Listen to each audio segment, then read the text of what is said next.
Bonjour, moi c'est Julien Desarnaud. Je suis actuellement en SI5 à Polytechnique Sofia en alternance à Orange Business. Je vais vous raconter mon aventure au 4L Trophy 2025. Cette aventure, je l'ai fait aussi avec mon grand frère qui a 6 ans de plus que moi. Il a été diplômé à Polytechnique Sofia aussi en informatique et on est partis tous les deux dans cette aventure en tant que Baguette et Roblochon. Baguette parce qu'il est grand et maigre et moi Roblochon parce que je suis fort et je pue.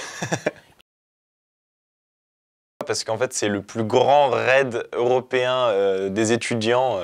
C'est le plus connu. Et ce qui nous a attiré au départ, c'était l'aventure. Plus on avançait dans la préparation, plus c'est le côté humanitaire qui a pris le dessus et qui nous a poussé à aller au bout de cette aventure.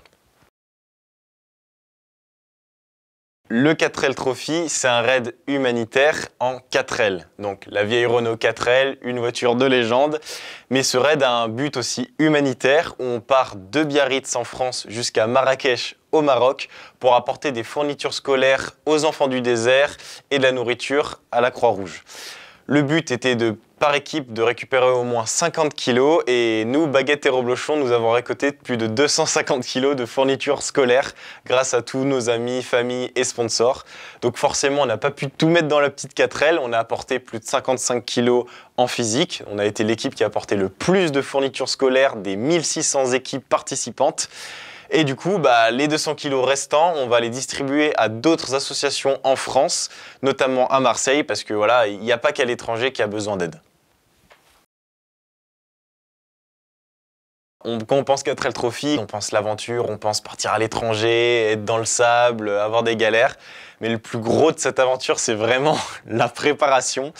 On a pris 1 an pour se préparer pour partir 3 semaines, mais normalement on en recommande plus 2 voire 3 ans parce que ça demande beaucoup de budget et beaucoup de moyens. Tout d'abord, il faut trouver une 4L, bien sûr, qui a participé ou non au 4L Trophy. On a fait le choix de mettre un peu le budget pour avoir une 4L déjà préparée pour le raid, pour avoir moins de travail à faire dessus. Malheureusement, mauvaise pioche, on a payé une voiture chère qui nous a fait un joint de culasse quelques heures après avoir pris la route avec pour la ramener dans le sud.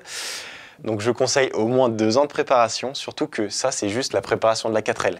Parce qu'il faut la payer la 4L et les réparations. Il faut trouver des sponsors, se faire connaître sur les réseaux, donc il faut montrer ce qu'on peut apporter. Ça passe par le sponsoring, la vente de petits gâteaux, des dons, etc. C'est comme ça que Baguette et Roblochon a créé un photobouffe fait maison.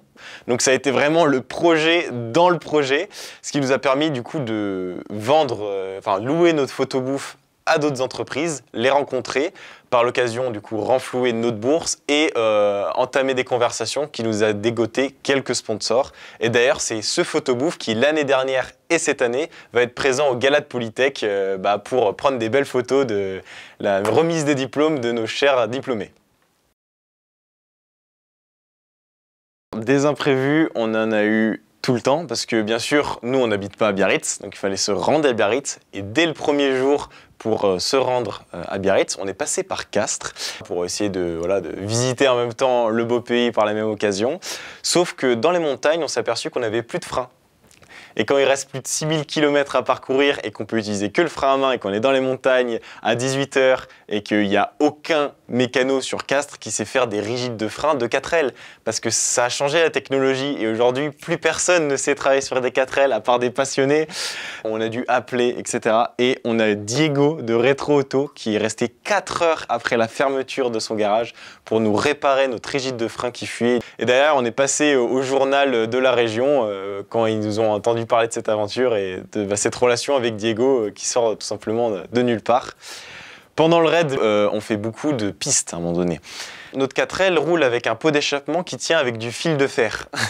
Mais quand il lâche au milieu du désert, il faut trouver des grosses pierres pour essayer de monter le pot d'échappement qui est brûlant, bien sûr.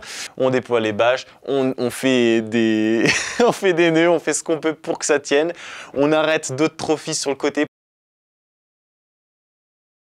Cette aventure a vraiment mobilisé tous nos savoirs d'ingénieur. On a utilisé toutes nos compétences techniques, mais après ça va être toutes les compétences d'organisationnel et de gestion de projet derrière. Donc ça nous a vraiment été utile d'avoir ce socle qui nous permet de calmement utiliser nos compétences pour avancer parmi toutes les difficultés tout simplement. Je suis jamais sorti de l'Europe, donc l'Afrique ça a été vraiment Nouveau monde, le Maroc, un pays magnifique où toutes les heures le paysage changeait. Bon, bah là, on part très loin du confort. Rien que pour le véhicule, une 4L, ça se conduit pas du tout comme nos voitures modernes. Si tu veux freiner à un stop, il faut prévoir 2 km en avance. Si tu veux tourner, j'espère que tu es allé à la muscu parce que les roues, elles se tournent qu'avec ta force de tes bras. Il n'y a pas de direction assistée, il n'y a rien du tout. La clim, tu l'utilises pas. Tu vas utiliser le chauffage pour avoir le deuxième ventilateur pour aider ton moteur. Ton propre confort, tu l'oublies tout simplement. De plus, c'est un autre pays, on n'est pas habitué. La route, ça a été une claque, mais monumentale. Les gens au Maroc traversent l'autoroute à pied. En pleine nuit alors qu'il y a du brouillard. Quand j'ai vu des Marocains traverser la route devant moi, j'ai cru que j'allais vraiment tuer quelqu'un, tout simplement, en fait. Mais en fait, c'est culturel, ça là-bas. Ils ont l'habitude. Ils regardent les voitures arriver, ils disent « Ok, bon, bah là, je vais tout droit. Je sais que je vais éviter la voiture là, la voiture là. » Donc, c'est vraiment très dépaysant et très surprenant.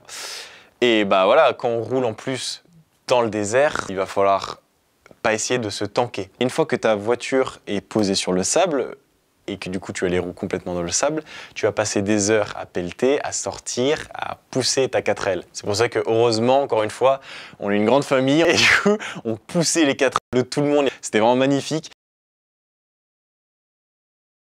Avant Marrakech, on a un campement qui est Merzouga. C'est surtout là où on va rencontrer les enfants du désert. Donc c'est une association qui va s'occuper de distribuer et de construire des écoles, de distribuer tous les fournitures scolaires ramenées par le RAID, tous les dons, etc.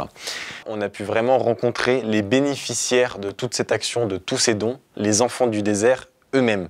Donc on a passé toute une après-midi à jouer avec eux. Des jeux que j'avais pas fait depuis 15 ans, la corde à sauter, un peu de foot, jouer à chat, la course en sac, le tir à la corde. Malheureusement, il y avait une barrière du langage, mais derrière, il y avait vraiment une profonde communion entre nous tous et c'était vraiment magnifique de voir ces enfants qu'on va aider directement. C'était vraiment un moment très fort et très humain. J'ai aussi l'honneur de rencontrer les créateurs de l'association Enfants du désert. Ils font plein d'autres belles actions, comme essayer de rendre les femmes autonomes financièrement en leur faisant fabriquer des choses. Elles savent faire des tapis, elles savent broder, des produits qui vont être vendus à nous occidentaux, afin de leur permettre d'être autonomes financièrement et que leurs enfants continuent de bénéficier d'une éducation pour ensuite soulever et élever la famille aux générations suivantes. Le moment où on est sorti le plus de la zone de confort, c'était vraiment arrivé au Maroc où on a fait des campements à moins 16 degrés, où là, on pense vraiment qu'on allait tout simplement pas tenir, parce qu'on n'était juste pas préparé du tout. Et là, la nuit est longue, très longue, et là, on se dit, mais enfin, comment on va faire? Donc, on se débrouille. La journée très chaud et la nuit très froide parce qu'on a fait des campements en bas des monts Atlas. Et nous, on avait pris des petits sacs de couchage 15 degrés. La nuit, il fait moins 16 là-bas, moins 16. On avait les couvertures de survie, 15 paires de chaussettes. On n'en pouvait plus. Le lendemain, la 4L, elle était givrée. Sur ce coup-là, on s'est loupé. Regardez la météo et savoir comment ça se passe là où vous allez, tout simplement. Je pensais pas pouvoir accumuler autant de travail, autant d'efforts en un an, parce que durant cet un an de préparation, j'étais en dernière année, donc énormément de projets à l'école pour la formation. J'étais en alternance, du coup le travail à côté, mais j'étais aussi en double diplôme MAE avec des cours du soir qui terminaient tard. Et du coup, le 4L Trophy, un petit truc en plus, qu'il fallait s'occuper. J'ai dû vraiment me dépasser et surtout avoir une énorme organisation et gestion des priorités pour réussir dans tous ces aspects-là. Et ça a été pari gagné. J'ai mes 2 diplômes. Au travail, ça se passe bien. Le 4L Trophy, c'est fini. On l'a réussi. Et on a même d'autres projets par la suite. Donc, vraiment, la confiance, voilà.